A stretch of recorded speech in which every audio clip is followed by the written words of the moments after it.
সকাল। তো তোমরা সবাই কেমন আছো? আশা করছি সকলে ভালো আছো, তোমাদের আশীর্বাদে অনেক ভালো আছি আমি। তো আজকে নতুন একটা ব্লগ ভিডিও নিয়ে চলে এসেছি তোমাদের কাছে। তো স্কিপ না করে পুরো ভিডিওটা দেখবে। আর এখন বাজে ওই সকাল 8:30টার মতন, 8:30 থেকে ব্লগটা স্টার্ট করছি।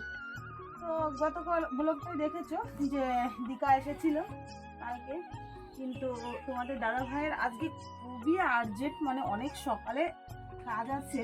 তো সেই ক্ষেত্রে তোমাদের দাদাভাই অনেক সকালবেলা যাবে বলে উঠে গেছিল। তো দিকারও পরীক্ষা আছে, তো ওই জন্য ও থাকলো না, ওর জামাইবাবুর সঙ্গে চলে গেছে সকালবেলা। তো সেটা তোমাদের আমি দেখাতে পারিনি। তারপরে সকালবেলা যে আশেপাশে কাজগুলো হয় সেই কাজগুলো টুকটুক করে আমি সারছি, কিন্তু আমার শোনাই আছে আমার কাছে, তো শোনাই আছে। তো বিছানা টিছানাগুলো সব গোছগাছ করছি।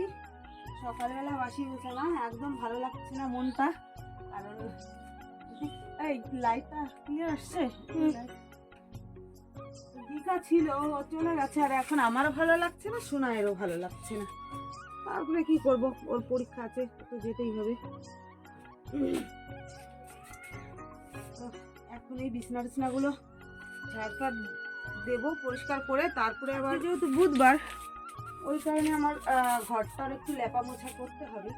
তো সোনাইকে বললাম ব্রাশ ট্রাশ করে কিছু খাওয়া দাওয়া করে নিতে, তারপরে আমি টুকটাক কাজবাজগুলো করে আমি তারপরে ঘরটা লেপা আরম্ভ করে দেবো। যাই হোক, এগুলো ঠিকঠাক করি, পরে আমার তোর সঙ্গে কথা হচ্ছে।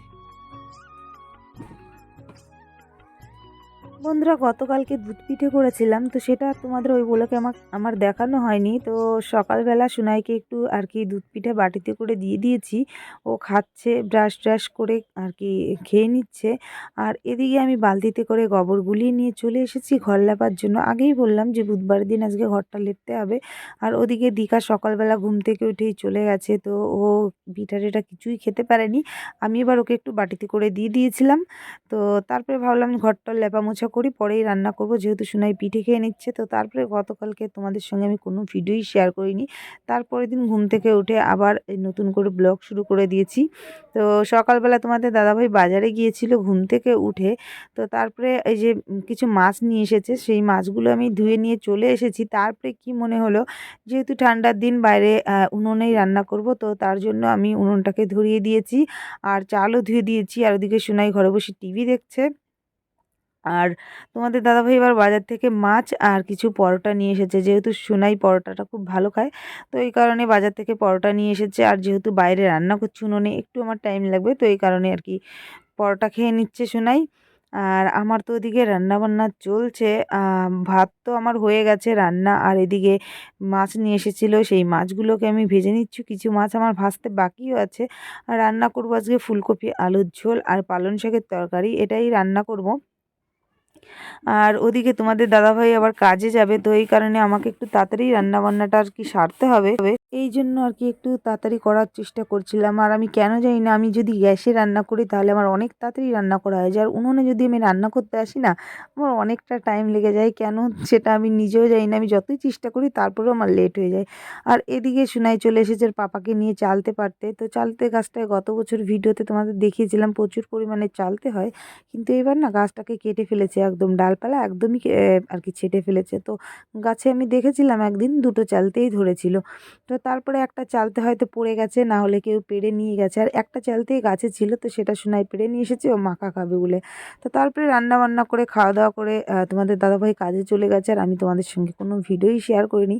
তারপরে মেয়ের বায়না হলো কি, মা আমি আর কি পিঠে খাবো, আমাকে পাটিসাপটা পিঠে করে দাও। তো সেইগুলোর আয়োজনে আমি করছিলাম। আর এদিকে সোনাই বসে বসে খেলা করছিল। কি করবে, বাচ্চা মানুষ, তেমন খেলাধুলারও কেউ সঙ্গী সাথী নাই, মানে একাই খেলতে হয়। তো গাছ থেকে ফলগুলো, এই যে ফুল গাছের ফলগুলো ছিঁড়ে নিয়ে এসে এখানে বসে বসে ব্লেড দিয়ে কাটাকাটি করছিল। আর এদিকে আমি নারকেল কুড়িয়ে নিয়ে একদম এই যে চিনি দিয়ে একটু দুধ দিয়ে নারকেলগুলোকে একদম সুন্দর করে ভেজে নিচ্ছি, মানে পাটিসাপটার ভিতরের পুরটাকে বানানোর জন্য। আর ওদিকে আমি দুধটাকে একটু গরম করে নিয়েছি পাটিসাপটার ব্যাটারটাকে আর কি গোলানোর জন্য। এই যে, আর এদিকে দেখো আমার পাটিসাপটার ভিতরে যে পুরটা দেবো, সেই পুরটা আমার পুরোপুরি রেডি হয়ে গেছে। এবার এটাকে আমি নামিয়ে নেবো আর একটু ঠান্ডা করে নেবো। তারপরে ওদিকে আমার পাটিসাপটার ব্যাটারটাকে আমি বানিয়ে বেশ কয়েকটা পিঠেও করে নিয়েছি। তো আমার আর খেয়াল ছিল না তোমাদের সঙ্গে ভিডিও শেয়ার করব। তারপর আবার মনে পড়লো যে আমি তো কোনো পিঠে বানানোর ভিডিওটাই করলাম না। তো তারপরে আবার তোমাদের সঙ্গে শেয়ার করার জন্য একটু আর কি ভিডিও করা আরম্ভ করে দিলাম। আর এই যে ব্যাটারটাকে আমি তাওয়ায় দিয়ে দিলাম একটু সর্ষের তেল দিয়ে, তারপরে একটু ২-১ মিনিটের জন্য ঢেকে দিয়েছিলাম যাতে ভালো করে সিদ্ধটা হয়ে যায়। তারপরে ভিতরে আমি পুরটা দিয়ে সুন্দর করে আস্তে আস্তে করে একদম ভাজ ভাজ করে নিব। আমি আগে পরে দেখিয়েছি তোমাদের পাটিসাপটা বানানোর আর কি ভিডিও। তো তারপরেও কেন মনে হলো যে আজকেও আর কি বানাচ্ছি, তাহলে তোমাদের সঙ্গে ভিডিওটা একটু শেয়ার করি। আর খেতেও কিন্তু দারুণ টেস্ট হয়েছিল, কিন্তু আমি এর ভিতরে একটু গুড় দিয়েছিলাম যে সুন্দর হলুদ হলুদ কালার আসবে, কিন্তু সেই কালারটাই আমার আসেনি, সাদা সাদাই হচ্ছিল। তো যাই হোক, পিঠে বানানো চলছে আর ওদিকে গরম পিঠা সোনাক্ষীও খাচ্ছিল। তোমাদের দাদাভাইও চলে এসেছে কাজ থেকে, কিন্তু হঠাৎ করে আবার বাড়ি থেকে ফোন চলে আসলো আমাকে এখনই ডাল্লাতে চলে আর কি যেতে হবে। এই কারণে তোমাদের দাদাভাইও তাড়াতাড়ি করে চলে এসেছে আর পুরো রেডি হয়ে নিয়েছি। যেতে হবে হচ্ছে আমার মার একটু শরীর খারাপ, তো সেখানে মা গিয়েছে। আর বৌদি তো প্রেগনেন্ট, তোমরা সবাই জানো কম বেশি। তো এই অবস্থায় বৌদিকে একাকে রাখতে পারবে না, এই জন্য মা ফোন করে আমাকে বলল যে তুই চলে আয়। বৌদি একা, বোনও আছে, তো তারপরেও আমাকে বলছিল। তো তার কারণে আমি একদম এই যে সন্ধ্যাবেলা সব কাজবাজ সেরে রেডি হয়ে নিয়েছি, আর সুনাইও রেডি হয়ে নিয়েছে। আর তোমাদের দাদাভাই তো আগেই চলে এসেছে আর কি আমাদের নিয়ে যাওয়ার জন্য। আর এই যে ফাইনালি ডাল্লাতে চলেও এসেছি। আর যে পিঠেগুলো নিয়ে এসেছিলাম বের করে আগে দিকাকে দিলাম, ও বললো দে দে, আমার খিদে পেয়েছে ভীষণ, আমি খাবো। তো দিলাম, ও এমন ভাব করছিল মনে হয় অনেকটাই খেয়ে নেবে, কিন্তু তেমনটা খেতে পারেনি, ওই ২-১টাই খেয়েছে। আর আমি বলছিলাম তুই কি সব পিঠা খাবি, একা একাই নিয়ে বসে গেছিস। কয়টা পিঠে খেলি? আমি যে পাটিসাপটা পিঠে বানিয়ে নিয়ে এসলাম, কটা খালি? খাইনি। বেশি না গুনিনি, তবে ৪-৫টা হয়ে গেছে খাওয়া। তারপরে আমি কয়েকটা রিলস ভিডিও বানিয়ে নিয়েছি। আর ভিডিওটা লম্বা করবো না, এখানেই শেষ করছি। তোমাদের যদি ভালো লেগে থাকে অবশ্যই একটা লাইক করে দিও। দেখা হচ্ছে একটা নতুন অন্য কোনো যে কোনো ভিডিওর সঙ্গে।